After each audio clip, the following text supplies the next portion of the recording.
Hi friends, இன்றைக்கி நம்ம எதை பற்றி பார்க்க போகிறோம் அப்படின்னா எள்ளை பற்றி. நாங்கள் இந்த சீசனில் போட்டிருக்க செடி என்ன அப்படின்னா எள்ளு செடி. காவல் காக்க போகாதனால ஆடு மாடு மேய்ஞ்சிருக்கு.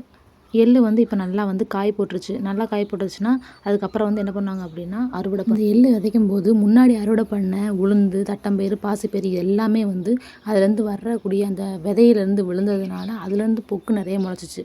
நிறைய முளைச்சதுனால உள்ள இந்த தேசி செடிக்குள்ளே உளுந்து, பாசிப்பருப்பு, தட்டம்பயிறு எல்லாமே கிடக்குது.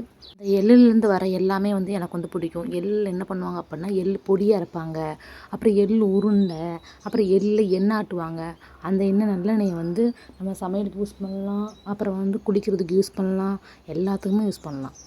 எள்ளை பொறுத்தவரையில் அந்த செடி பச்சை கலரில் இருந்து அந்த காய் நல்லா போட்டிருந்துச்சு அப்படின்னா அது நல்லா நல்லா அந்த பருவத்துக்கு வந்துருச்சுன்னு அர்த்தம். அதுக்கப்புறம் அந்த எள்ளோட செடி நல்லா க்ரீன் கலரில் இருந்து அப்படியே எல்லோயிஷாக மாறுச்சு அப்படின்னா அதுக்கப்புறம் தான் அதை அறுத்து அது தனியாக ஒரு ஒரு ஒரு ஒரு மூட்டையில் ஒரு தார்பாயில் மொத்தமாக எல்லாமே போட்டு அதுக்கு மேலே ஒரு தார்பாயை போட்டு அது எல்லாமே மொத்தமாக கொஞ்சமாக சேர்த்து வைப்பாங்க. அதுக்கப்புறமா எல்லாமே அறுவடை பண்ணதுக்கப்புறம் அது எல்லாமே ஒவ்வொரு கட்டையாக எடுத்து தட்டுவாங்க. தட்டுனாலே அது எல்லா எள்ளுமே அந்த செடியிலேருந்து உதிர்ந்துடும். வேறு ஒன்றும் தேவையில்லை. நம்மளே கைட்டே அந்த செடியை எடுத்து அறுத்து வச்சுருக்க செடியை எடுத்து டப்புன்னு கீழே தார்பாயில் தட்டணும் அப்படின்னா அதில் உள்ள எள்ளு அந்த செடியில் உள்ள எள்ளு எல்லாமே அந்த தார்பாயில் விழுந்துடும். அவ்வளோதான் இதோட அறுவடை. இப்போ பார்த்தீங்க அப்படின்னா இதெல்லாம் க்ரீன் கலரில் இருக்குது. இது இன்னும் அறுவடை பண்ண முடியாது. இதை அதுக்கப்புறம் நான் 2 நாளுக்கு அப்புறம் போனதுக்கப்புறம் அந்த க்ரீன் கலர் அப்படியே எல்லோயிஷாக மாறுச்சு.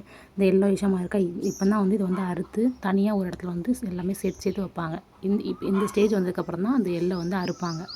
நீங்கள் இது வரைக்கும் எள்ளு செடியை பார்த்துருக்கீங்க அப்படின்னா பார்த்துருக்கேன்னு கீழே கமெண்ட் பண்ணுங்கள். பார்க்கல அப்படின்னா இப்போ தான் ஃபஸ்ட் டைம் பார்க்குறீங்க அப்படின்னா ஃபஸ்ட் டைம் பார்க்குறேன்னு கமெண்ட் பண்ணுங்கள்.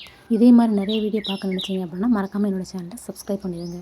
என் வீடியோக்கு லைக் பண்ணுங்கள். உங்களுக்கு பிடிச்சவங்களுக்கு அதை ஷேர் பண்ணுங்கள். கீழே கமெண்ட் பண்ணுங்கள்.